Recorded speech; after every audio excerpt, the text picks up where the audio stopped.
Hello friends, இன்றைக்கி நம்ம சேனலில் மிளகு குழம்பு எப்படி பண்ணுறதுன்னு பார்க்க போகிறோம்.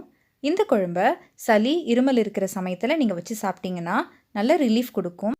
மிளகுல நிறைய மருத்துவ குணங்கள் இருக்குது. அது மட்டும் இல்லாமல் இந்த குழம்பை நம்ம ஃப்ரெஷ்ஷாக மசாலா அரைச்சி செய்ய போகிறோம்.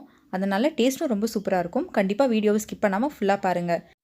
இது வரைக்கும் நம்ம சேனலில் சப்ஸ்கிரைப் பண்ணாதவங்க சப்ஸ்கிரைப் பண்ணிக்கோங்க. பக்கத்தில் இருக்க பெல் ஐக்கானை கிளிக் பண்ணி அதில் ஆளுங்கிற ஆப்ஷனை செலக்ட் பண்ணிக்கோங்க. இப்போ வாங்க மிளகு குழம்பு எப்படி பண்ணுறதுன்னு பார்க்கலாம். அடுப்பில் ஒரு வானல் வச்சுருக்கேன். வானல் சூடானதுக்கு அப்புறமா 1 ஸ்பூன் கடலைப்பருப்பு போட்டு நல்லா செவக்க வறுத்துக்கணும்.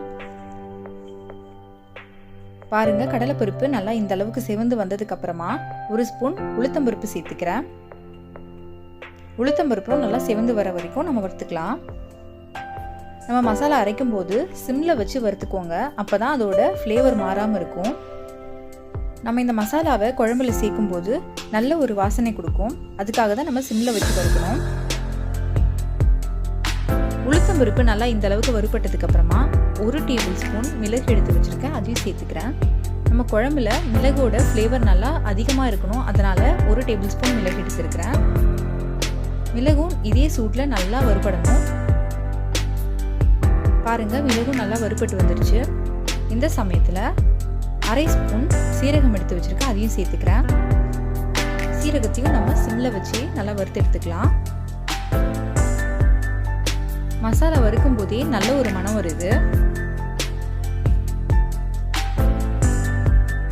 சீரகம் இந்த அளவுக்கு வறுப்பட்டதுக்கு அப்புறமா 3 காஞ்ச மிளகாவை சேர்த்துக்கிறேன். ஏற்கனவே நம்ம 1 டேபிள் ஸ்பூன் மிளகு சேர்த்துக்கிறோம். அதனால 3 காஞ்ச மிளகாய் கரெக்டாக இருக்கும். இப்போது மிளகாய் நல்லா இந்த அளவுக்கு வறுப்பட்டதுக்கு அப்புறமா 2 ஸ்பூன் துருவின தேங்காவை ஆட் பண்ணிக்கிறேன். தேங்காய் நல்லா கலர் மாறி வர வரைக்கும் நம்ம வறுத்து எடுத்துக்கலாம். பாருங்க, தேங்காய் நல்லா இந்த அளவு கலர் மாறி வந்ததுக்கு அப்புறமா 1 கைப்பிடி அளவு கருவேப்பிலை எடுத்து வச்சிருக்கேன். அதையும் சேர்த்துக்கிறேன். கருவேப்பிலை சேர்த்ததுக்கு அப்புறமா அதையும் நம்ம நல்லா வறுத்து எடுத்துக்கலாம். உங்ககிட்ட முழு தனியாக இருந்துச்சுன்னா நீங்கள் இந்த மசாலா ரெடி பண்ணும்போதே 1 ஸ்பூன் ஆட் பண்ணி இதோட சேர்த்து வறுத்து அரைச்சிக்கோங்க. என்கிட்ட முழு தனியாக இல்லை, அதனால் நான் மிக்ஸி ஜாரில் 1 ஸ்பூன் தனியா தூள் சேர்த்து நான் அரைக்க போகிறேன். அவ்வளோதான், மசாலாலாம் நல்லா வறுபட்டுருச்சு. இப்போது இது ஆறுனதுக்கப்புறமா நம்ம ஒரு மிக்ஸி ஜாரில் சேர்த்து நல்லா பொடி பண்ணி எடுத்துக்கலாம். இப்போது நான் மசாலாவை மிக்ஸி ஜாருக்கு மாற்றிட்டேன். 1 ஸ்பூன் தனியா தூள் சேர்த்து நான் அரைச்சிக்க போகிறேன். இப்போ அரைச்சிட்டு வந்துடலாம். மசாலாவை அரைச்சி எடுத்துகிட்டு வந்தாச்சு. பாருங்கள், இந்த மாதிரி இருக்கும். இப்போது நம்ம குழம்பு செய்ய ஸ்டார்ட் பண்ணிடலாம். அடுப்பில் வானல் வச்சுருக்கேன். அது சூடானதுக்கப்புறமா 2 டேபிள் ஸ்பூன் நல்லெண்ணெய் சேர்த்துக்கிறேன். நல்லெண்ணெய் சேர்த்துட்டு நல்லா எண்ணெய் காயணும். எண்ணெய் காஞ்சதுக்கப்புறமா 1/2 ஸ்பூன் கடுகு சேர்த்துக்கிறேன். கடுகு நல்லா பொரிஞ்சு வரட்டும். பாருங்க, இந்த மாதிரி நல்லா பொரிஞ்சு வந்ததுக்கு அப்புறமா 1 கொத்து கருவேப்பிலை சேர்த்துக்கிறேன்.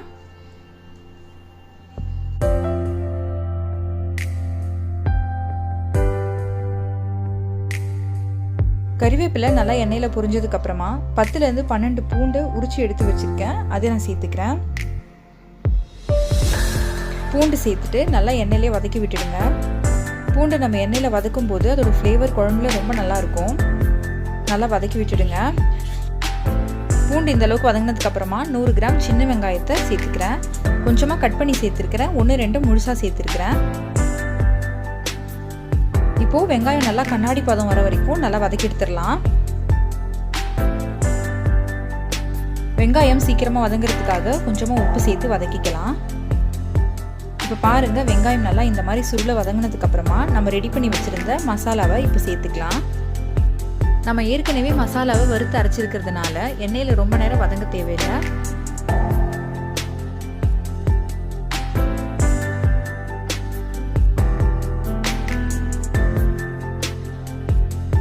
பாருங்க, மசாலா இந்த அளவுக்கு நல்லா ஒன்று சேர வந்ததுக்கு அப்புறமா நம்ம புளி தண்ணி ஆட் பண்ணிக்கலாம். ஒரு சின்ன எலுமிச்சம்பழம் அளவு புளி எடுத்து ஊற வச்சு அதை கரைச்சி வச்சிருந்தேன். அந்த புளி தண்ணியை இதில் ஆட் பண்ணிக்கிறேன். புளி தண்ணி சேர்த்துட்டு அதோட பச்சை வாசனையெல்லாம் போகிற வரைக்கும் நல்லா குழம்பு கொதிக்க விடணும். நல்லா கலந்து விட்டுக்கோங்க.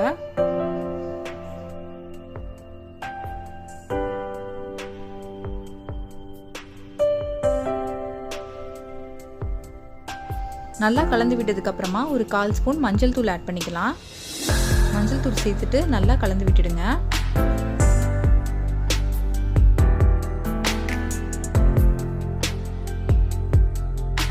பாருங்க, குழம்புல கொஞ்சம் கொஞ்சமாக இந்த மாதிரி பபிள்ஸ் வரும்போது ஒரு தட்டு போட்டு மூடி 15 நிமிஷம் அதை அப்படியே விட்டுறலாம். மீடியமில் வச்சு குக் பண்ணுங்கள். பாருங்கள், 15 நிமிஷத்துக்கு அப்புறமா குழம்பு நல்லா கெட்டியாகி வந்திருக்கு. மறுபடியும் ஒரு முறை தட்டு போட்டு மூடி 5லேருந்து 6 நிமிஷம் வரைக்கும் குக் பண்ணலாம், எண்ணெய் தெளிஞ்சு வரதுக்காக. பாருங்கள் 5 நிமிஷத்துக்கு அப்புறம் குழம்பு நல்லா எண்ணெய் தெளிஞ்சு சூப்பராக வந்திருக்கு. அவ்வளோதான், மிளகு குழம்பு ரொம்ப சூப்பராக தயாராகிடுச்சு.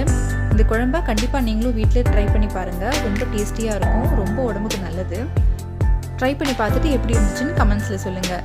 இந்த வீடியோ உங்களுக்கு பிடிச்சிருந்துச்சுன்னா லைக் பண்ணுங்கள், ஃப்ரெண்ட்ஸ் அண்ட் ஃபேமிலியோடு ஷேர் பண்ணுங்கள், அண்ட் மறக்காமல் நம்ம சேனலுக்கு சப்ஸ்கிரைப் பண்ணிவிடுங்க. தேங்க்ஸ் ஃபார் வாட்சிங்.